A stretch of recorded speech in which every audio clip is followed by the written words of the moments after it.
Good afternoon, class. My name is Matt Rouse. I'm going to be talking to you today about strategic planning concepts. This is part of the week 4 assignment in our Management 615 class. So the concepts I'm going to be talking about, the research I did stems primarily from an article written by Parley Sharma. The article is entitled Strategic Planning Concepts and Determinations.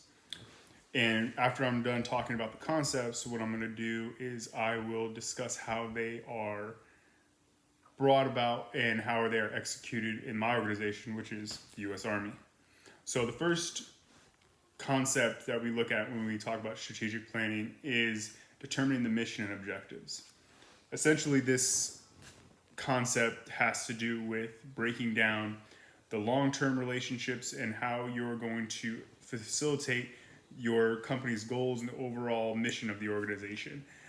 Looking at identifying specific objectives that will help your organization push through and basically be successful. The other concept that we'll look at is environmental analysis. This is really important when it comes to determining kind of what course of action you want to take to accomplish your mission's goals.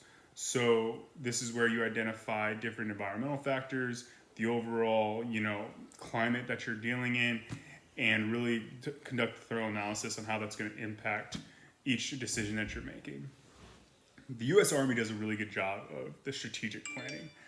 Primarily, this is done through a concept called MGMT. This is where we sit down and we do a mission analysis. We actually sit down and look at MGMT615, which is mission, environment, terrain, time, and personnel in the area. So we do a good job.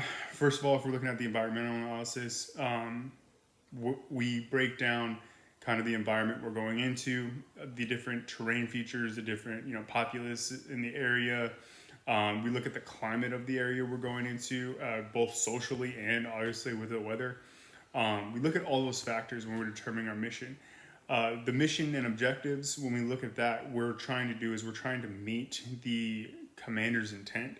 So when we're given a mission, we want to ensure that everything we're doing is in line with that guidance. In business terms, what that would be the overall goal of the organization would equal the commander's intent. And then when you're breaking down those missions and objectives, you're looking at that intent and you're ensuring that everything you're doing is facilitating what the commander's outcome is. Like I said, the Army does a really good job of this. We have, things in place that help us throughout this planning. And I look forward to someday being in the business world where I will be able to take the things I'm learning in the Army and how we conduct this mission planning or strategic planning concepts and apply them to business.